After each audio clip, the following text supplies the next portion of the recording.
এইকেইদিন ধৰি এটা ছ'চিয়েল মিডিয়া আৰু বিভিন্ন সংগঠন তেওঁলোকৰ যি মানে মোৰ ওপৰত যিটো এলিগেশ্যনটো হ'ল বোম্বাইৰ কোনোবা এটা কোম্পানীত, যি কোম্পানীটো আচলতে JSM নামৰ এটা কোম্পানীৰ লগত মোৰ এটা ৱাৰ্ক অৰ্ডাৰ তেওঁলোকে প্ৰচাৰ কৰি আছে।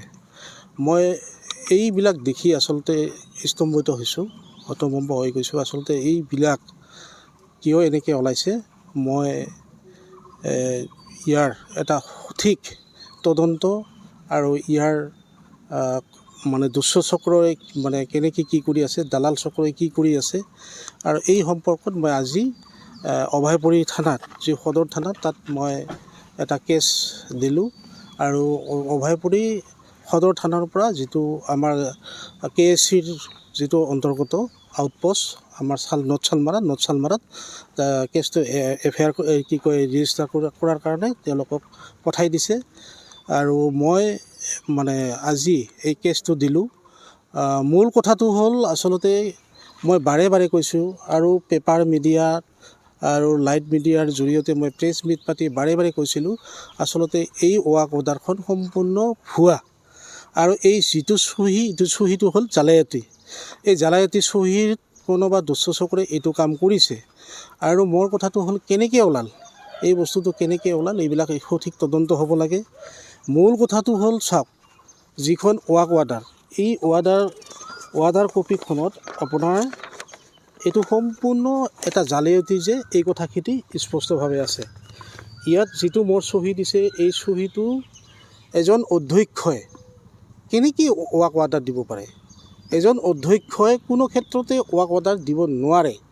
ইয়াত এডমিনিষ্ট্ৰেটিভ যিজন প্ৰিন্সিপাল ছেক্ৰেটাৰী, তাৰ দ্বাৰাহে আচলতে অফিচিয়েলি কামবিলাক হয়। ৱাৰ্ক অৰ্ডাৰ দিবলগীয়া হ'লে ইয়াত নিবিদা আছে। নিবিদাটো আচলতে পেপাৰ জৰে এইটো নটিফিকেশ্যন কৰিব লাগিব। নটিফিকেশ্যন কৰাৰ পিছত তাত টেণ্ডাৰ হ'ব।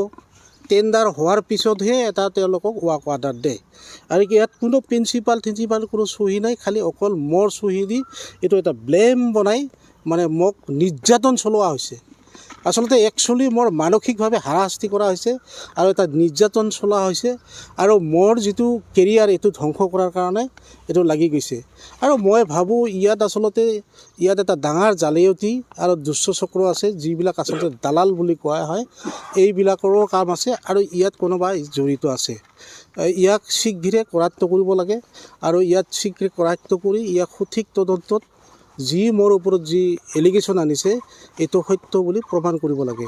কাৰণ এই যি অৰ্ডাৰ, এই অৰ্ডাৰে আমাৰ কমতাপুৰ অট'নমাছ কাউন্সিলত মাত্ৰ 15 কোটি টকা আমাক দিছে।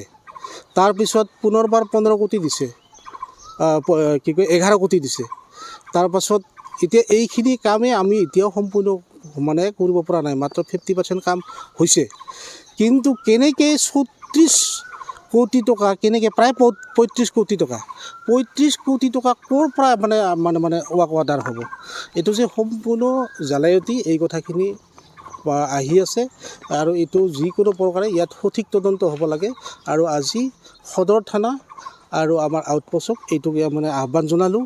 আৰু আপোনালোকৰ জৰিয়তে এইখিনি কথা ক'ব বিচাৰিছোঁ, মই এই ক্ষেত্ৰত কোনো ক্ষেত্ৰতে জড়িত নহয়। কমতাপুৰ অট'নমাছ কাউন্সিলৰ মই অধ্যক্ষ হিচাপে আছোঁ। আৰু অধ্যক্ষ হিচাপে এটা নিৰপেক্ষ ভূমিকা ল'ব লাগে। আমাৰ সদন আছে, সদনবিলাক আমি মানে নিয়ন্ত্ৰণ কৰিব লাগে। আৰু যিখিনি আমাৰ অলপমান পইচা ফাণ্ড আহে, মানে সেইবিলাক GM সকলক এটা বিতৰণ কৰা হয়। আৰু যিবিলাক আমাৰ ফাণ্ড আহে, সেই ফাণ্ডবিলাক যেতিয়া আমাৰ বিধানসভাত যিখিনি আমাক পইচা ধৰে, আমাক যিয়ে দিয়ে, সেই তাৰ ওপৰত আমি এটা এষ্টিমেট বনাব লাগে। সেই এষ্টিমেট বনাই আমি দিল্লীলৈ গুৱাহাটীলৈ ডিৰেক্টৰৰ ওচৰত পঠোৱা হয়।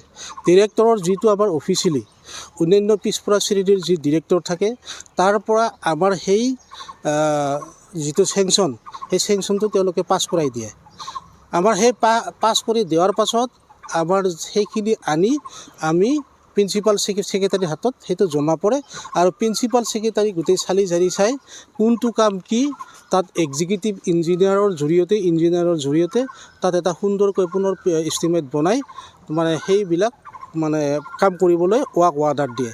কিন্তু এই প্ৰচেছবিলাক কোনো ক্ষেত্ৰতে হোৱা নাই আৰু এইটো এনেকুৱা নহয় আৰু এইটো সম্পূৰ্ণ আচলতে ভুৱা। আজি ন্যায় বিচাৰি আৰক্ষীৰ ওচৰত আহিছে। নিশ্চয় মই এইটো ন্যায় বিচাৰিছোঁ আৰু মানসিকভাৱে মোক যাতনা দিয়া হৈছে, মোৰ মানসিকভাৱে কষ্ট দিয়া হৈছে আৰু সমাজত মোক এটা বদনাম আনাৰ কাৰণে এই পলিচি কৰাৰ কাৰণে মই অতিকৈ লজ্জিত হৈছোঁ আৰু মই আশা কৰোঁ এতিয়া ইয়াক মোক মানে ন্যায় দিব। আৰু এই সন্দেহ আছে নেকি কাৰোবাৰ ওপৰত? সন্দেহ নিশ্চয় ইয়াৰ তদন্তত কোনোবাতো হ'ব লাগিব।